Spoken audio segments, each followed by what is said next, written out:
Fleet Admiral Taehyun of the Veltroxian Confederacy stared at the holographic display, his scaled brow furrowed with concern. The silence was deafening. Still no response from any human vessels, he asked. His communications officer, a slender Veltroxian named Jaiwo, shook her head. Nothing, sir. Not for 3 standard cycles.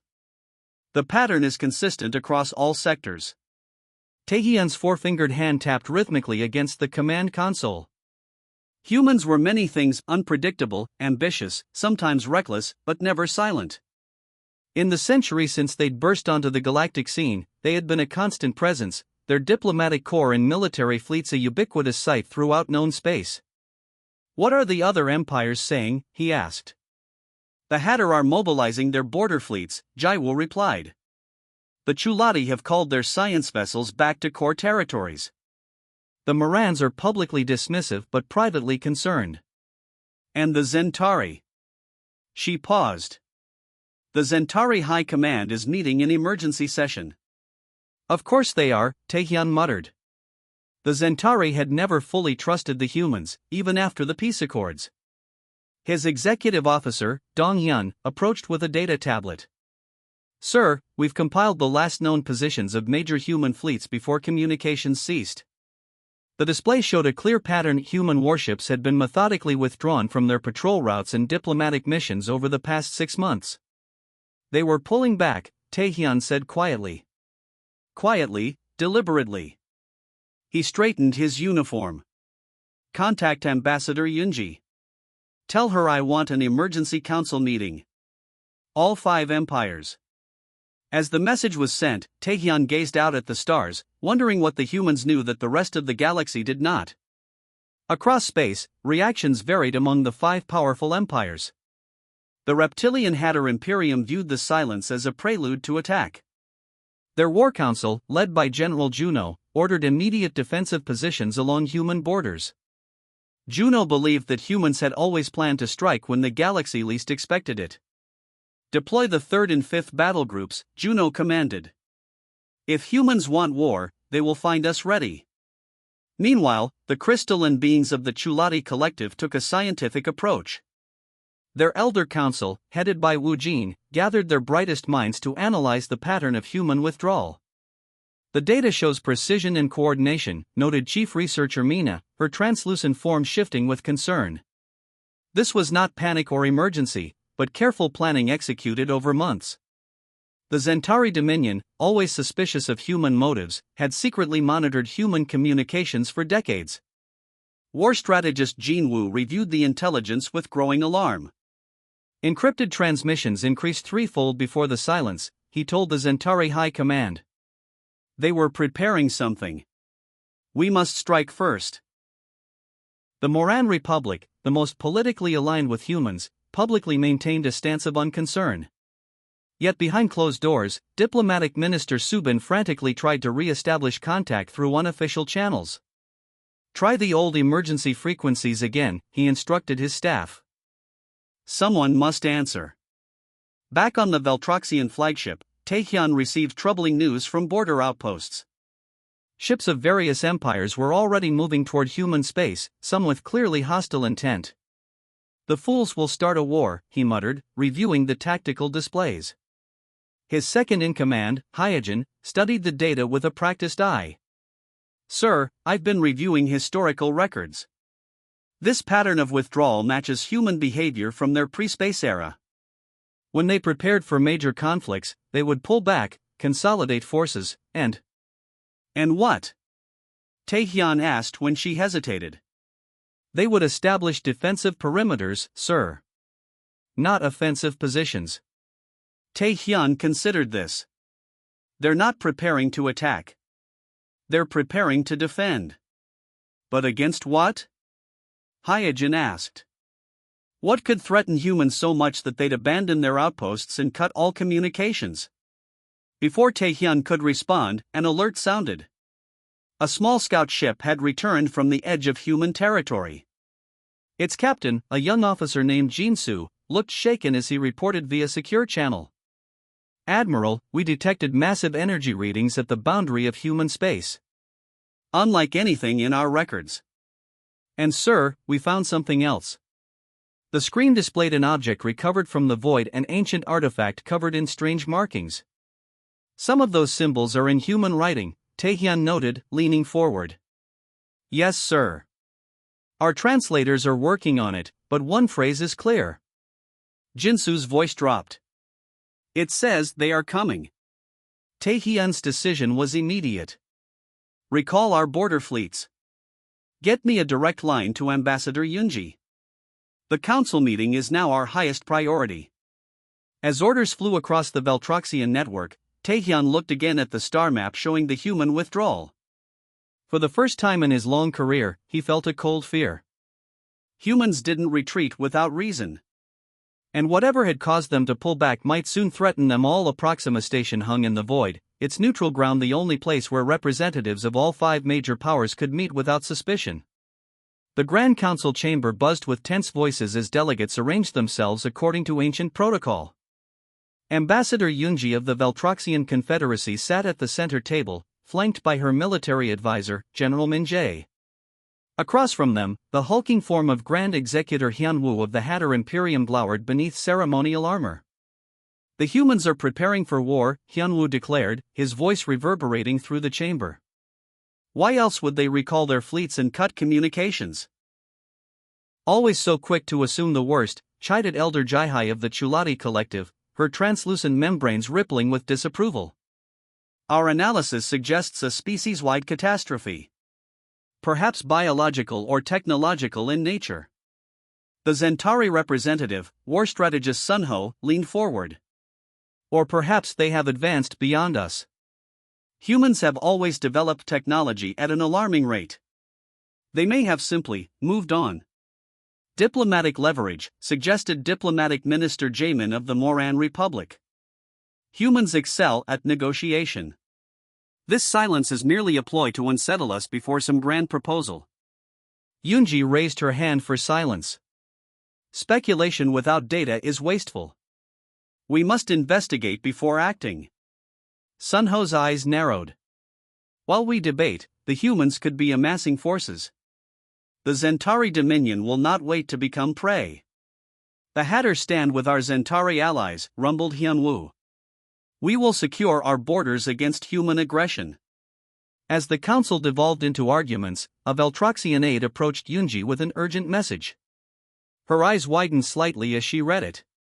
Before we commit to any course of action, she announced, you should all know that our intelligence services have confirmed that human warships began systematic withdrawal to their core systems approximately 8 months ago. Long before communications ceased. Silence fell over the chamber as the implications sank in. They knew something was coming, whispered Jaihai. The council room erupted in voices once more. Accusations flew between representatives. Some pounded tables. Others spoke in hushed, worried tones. Yoonji stood firm at the center. We need order, not chaos, she said. Her voice was calm but carried power.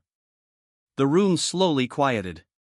If humans knew something was coming, she continued, we must learn what it was. Not fight among ourselves. Hyunwoo's massive form rose from his seat. His armor plates clicked as he moved. The timing is suspicious. Just as the Treaty of Seven Suns was to be renewed. Humans never wanted lasting peace. That is false, countered Jamin. Humans brokered the treaty. They stood between your fleets when you threatened war with the Zentari over the Cygnus dispute. And now they abandoned their diplomatic posts without warning, Sunho said. Curious timing indeed. General Min Jae, who had been silent until now, activated a holographic display at the center of the table. It showed movement patterns of human vessels over the past year. Look at the pattern, he said. This is not aggressive positioning. Human ships moved inward, toward their core systems. All of them. This is defensive. Elder Jaihai floated closer to examine the display. Her crystalline body caught the light as she moved. There is logic in this observation. One does not prepare for attack by withdrawing. Unless the withdrawal is merely phase 1 of a larger strategy, argued Sunho. Human military doctrine often involves false retreats. As they debated, a junior Chulati scientist entered the chamber, moving quickly to Elder Jaihai's side. They spoke in hushed tones, the younger one's form pulsing with urgency. Jaihai's normally calm demeanor changed visibly. She raised her voice to address the council. We have detected unusual energy signatures at the edges of human space. Our science vessel Eternal Question reports fluctuations unlike any known phenomenon. And she hesitated, they found debris. Debris? Asked Yunji. Parts of human vessels. Battle damage. Recent. The council room fell silent again. The humans are fighting something, said Jaemin quietly. Or someone, added Hyunwoo, suddenly less certain of his accusations. We need more information, decided Yunji. I propose joint reconnaissance missions to the edge of human territory. Carefully coordinated, non-aggressive. Sunho laughed without humor. While the Zentari sit idle? I think not. Our fleet commanders already have orders to secure our borders with human space. As do ours, growled Hyunwoo. Yunji looked between them, her expression hardening. You would risk war based on fear alone? We would survive based on experience, Sunho replied coldly. Before Yunji could respond, the station's alarms began to sound. A voice came over the communication system. Council members, we have detected multiple ships entering the neutral zone. Hatter and Zentari vessels are moving toward human space. Human automated defense systems are activating in response. Yunji looked at Hyunwoo and Sunho with disbelief. You gave attack orders before this council even convened? Neither denied it. Then you may have doomed us all, Yunji said. If humans are indeed fighting something else, you have just opened a second front in their war. As if to punctuate her words, the station shuddered slightly. In the distance, beyond the viewport, a flash of light marked the beginning of conflict. The first shots have been fired, Minjae said grimly. There is no turning back now. The Hatter battlecruiser Resolute Fong emerged from hyperspace at the coordinates of the human frontier outpost Epsilon 9. War Captain Juno stood on the command deck, anticipating an easy victory over whatever skeleton crew the humans had left behind. Scans show no active power signatures, reported his sensor officer. Approach with caution, Juno ordered. Deploy boarding parties once we've secured the perimeter. The massive vessel moved toward the seemingly abandoned station. Simultaneously, across human space, similar scenes played out as Hatter and Zentari forces moved to claim undefended human territories. On the bridge of the Zentari dreadnought Inevitable Conquest, Commander Youngjae watched as his ships surrounded a human colony world. No response to our demands for surrender, his communications officer reported. Begin landing procedures, Youngjae ordered. Suddenly, alarms blared across both fleets as dormant defense systems activated throughout human space. Automated weapons platforms, hidden in asteroid fields and planetary rings, powered up simultaneously. Energy surge, screamed the sensor officer aboard Resolute Fong moments before the first volley struck. The Hatter vessel shuddered under the assault. At the same moment, the Chulati science vessel Enlightened Query approached the border of human territory under the command of Chief Researcher Seo Yoon. Curious, she murmured, studying her instruments. The boundary between our space and human territory is showing unusual energy patterns. Should we proceed? Asked her assistant. Yes, but maintain continuous transmission to the collective. The sleek vessel crossed the invisible border and immediately vanished from all monitoring systems. Meanwhile, the Veltroxian exploratory ship Distant Light, commanded by Youngie, carefully navigated the edge of human space. His orders from Admiral Taehyun were clear: observe but do not engage. Captain, called his science officer. We're detecting unusual radiation patterns at coordinates 227 Mark 43. Investigation pattern Delta, ordered Youngie. Maintain safe distance. Hours later, the crew recovered a strange object floating in space, an ancient artifact covered in markings. As they brought it aboard, Youngie noticed something troubling. Among the alien script were characters in human standard. And they appeared to be a warning. On the resolute Fong, chaos ruled. The hidden human defense systems fired with stunning accuracy. Juno gripped his command chair as the ship rocked from multiple impacts. "Return fire," he ordered. "Target those platforms." "We can't lock on, sir," his weapons officer replied, voice tight with stress. They shift position after each volley. 3 more blasts hit the ship. A console exploded, throwing a crew member across the bridge. "All ships, fall back," Juno commanded over the fleet channel. This was a trap. Across human space, the scene repeated. Zentari landing craft descended toward the silent human colony on planet 557b. Commander Youngjae watched from orbit, confident in his victory. Then the ground opened up. Hidden silos revealed massive defense cannons. The first wave of landing craft vanished in balls of fire. "Pull back!" Youngjae shouted. "All ships, emergency retreat." But the automated defenses had already locked on.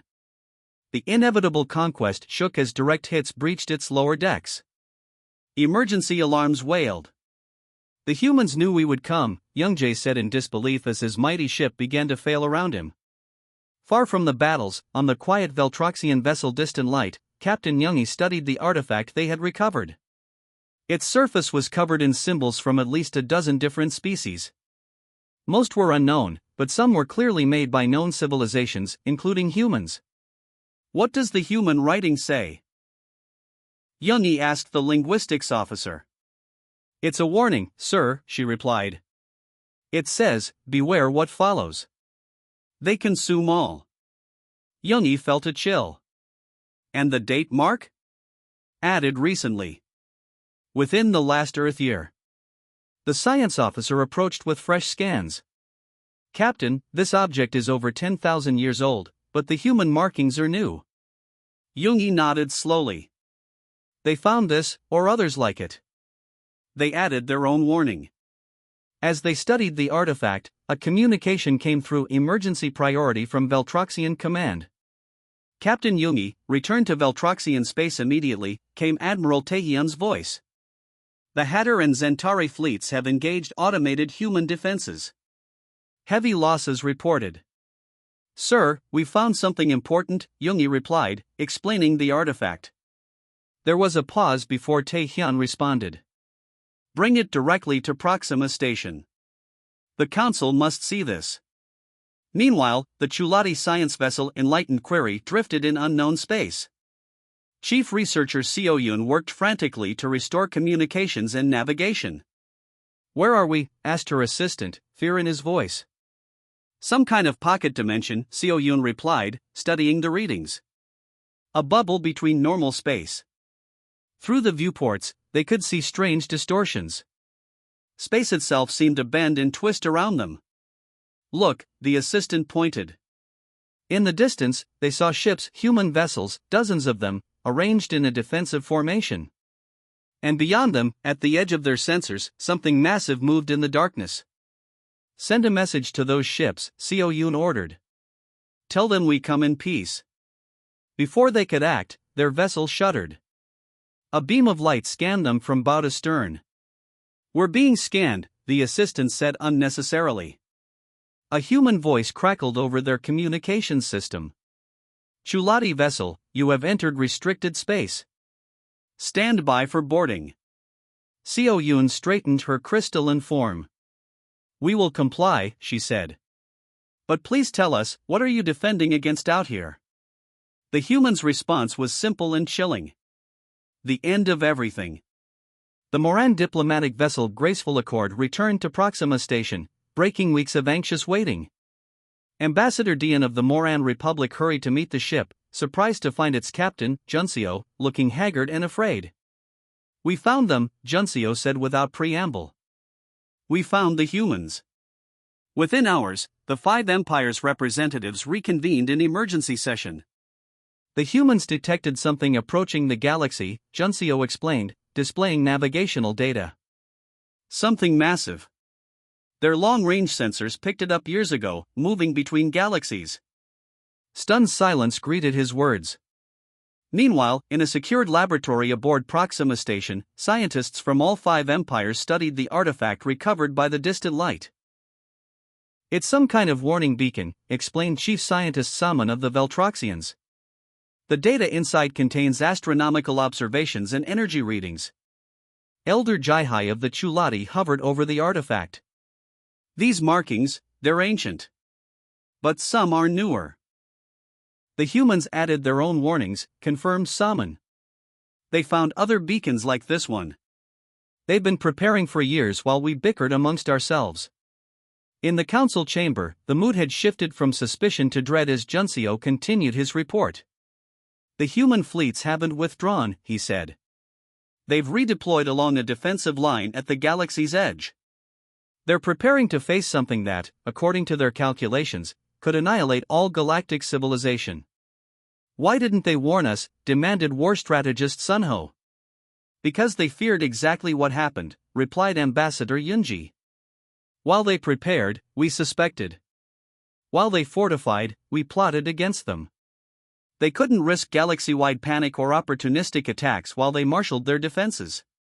Grand Executor Hyunwoo slammed his fist on the table. "The Hatter do not hide from battle.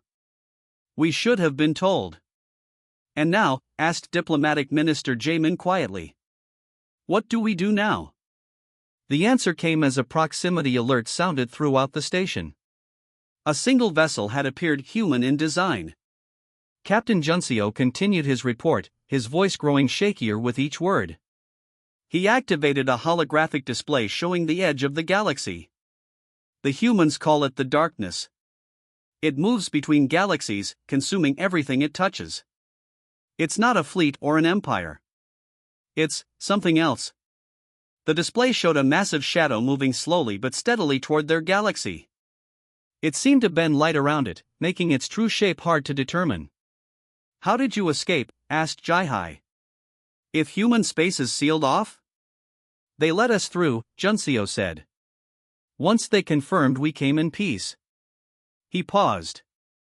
"They want to speak with you all. They're sending a representative." In the laboratory, the scientists made a breakthrough. Saman connected the artifact to the station's main computer system. Ancient data flowed across the screens. "This is incredible," she gasped. "This beacon contains records from multiple civilizations, all warning about the same thing." "Let me see," said a Zentari scientist, leaning forward. "These energy signatures, they match what our border sensors detected before our ships were destroyed." Saman nodded grimly. "According to this data, the darkness has visited our galaxy before. Many times. Each time, it consumes all life it encounters." "But how did humans discover this first?" asked a Hatter scientist. "Their technology is not as advanced as ours." "Because they look outward," Saman replied. "While we focused on each other, humans built massive observation arrays pointed at deep space. They were searching for other life when they found this instead." Back in the council chamber, the debate had turned to action. "We must mobilize our fleets immediately," Hyunwoo declared. "The Hatter will not cower before this threat." "Your fleets are already damaged from attacking human defenses," Jamin pointed out. "As are the Zentaris." Sunho's normally confident expression had given way to concern. "How much time do we have?" "Not enough," Juncio said quietly. "The humans have been preparing for years. We have days, maybe weeks."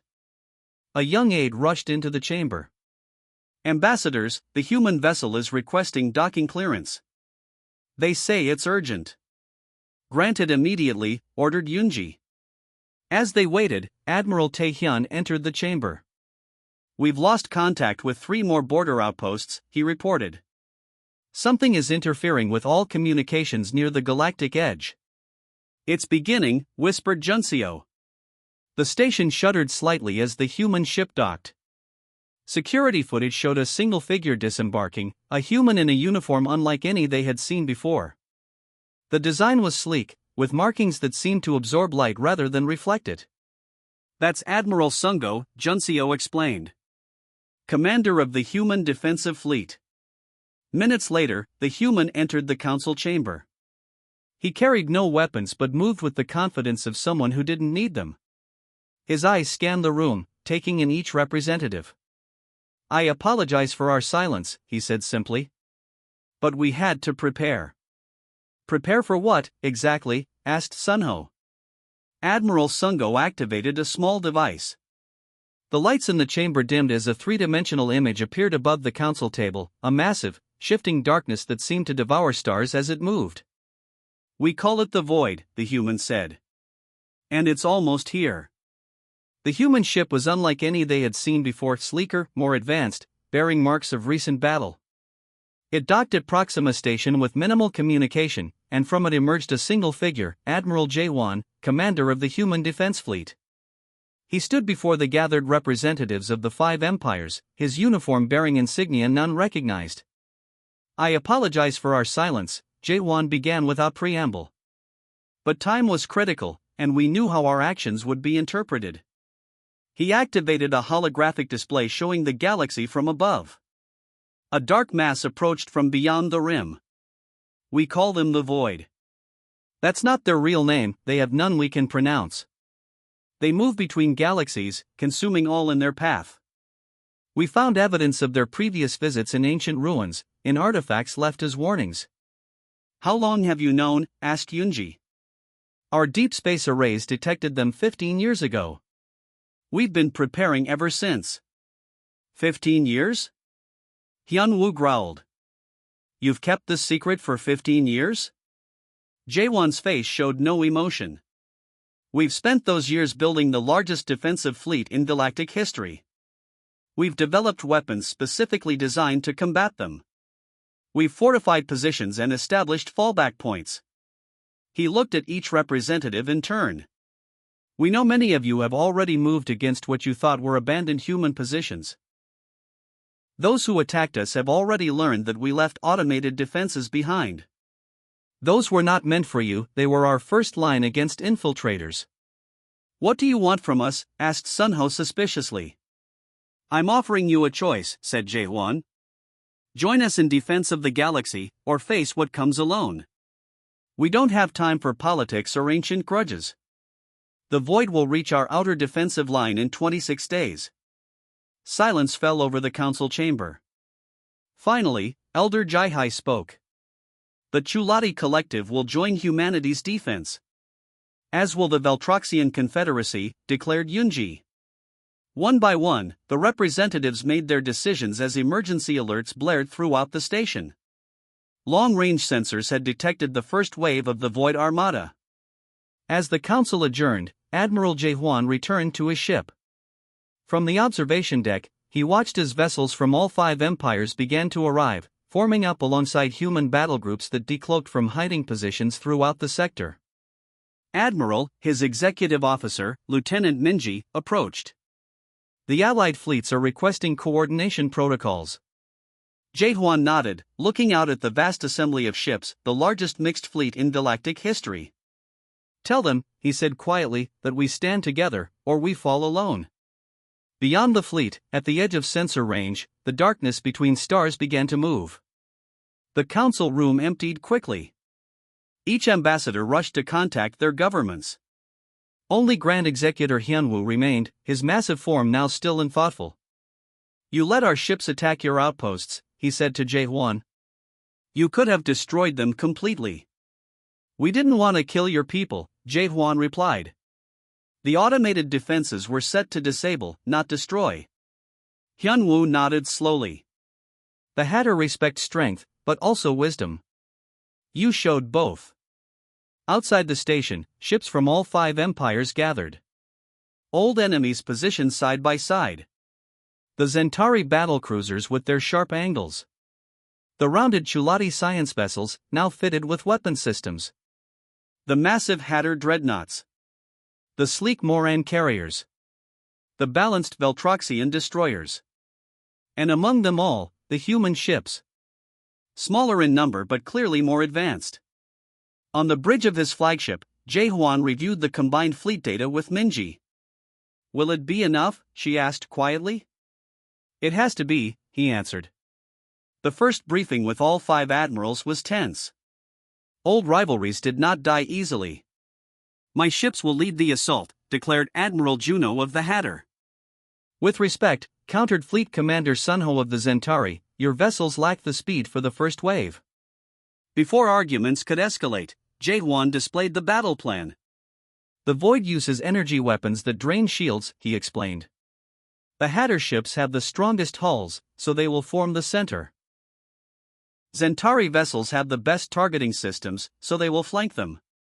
Chulati ships will provide sensor support. Moran carriers will deploy fighter screens. Veltroxian ships will coordinate between groups." "And humans?" asked Admiral Taehyun. "We will be the tip of the spear," Jaehwan said simply. As the admiral studied the battle plans, Lieutenant Minji approached Jaehwan with a datapad. "Sir, void advance elements have been detected crossing into our galaxy. Estimated time to contact, 23 hours. Jaehwan nodded. "Earlier than expected. Sound battle stations." Throughout the fleet, alarms rang. Crews rushed to positions. Weapons powered up. Shields activated. In the void between stars, something massive moved. It was not a fleet in the traditional sense. It was darkness given form. Ships that seemed to absorb light rather than reflect it. On the observation deck, Jaehwan looked out at the combined fleet of 5 empires plus humanity. Old enemies now allies. Ancient rivals now comrades. "Did you ever think you'd see this?" asked Minji, joining him. "It was always the plan," Jaehwan replied. "We needed them united. We need every ship, every weapon, every soldier. But will it be enough?" Jaehwan did not answer immediately. His hand went to a small device at his wrist. A personal recorder that held images of Earth, of the human homeworlds. Of what they were fighting to protect. "We will make it enough," he said finally. The fleet moved out, thousands of ships in perfect formation. The largest armada ever assembled in the galaxy's history. And ahead, growing larger by the moment, the first wave of the void approached. Jaehwan's voice echoed through all ships on all frequencies in all languages. "All vessels, this is Admiral Jaehwan. Today we fight not for our separate empires, but for all life in our galaxy. Today we stand united. Today we face the darkness together." The first shots were fired as the void between stars came alive with energy. The final battle for the galaxy had begun. The end.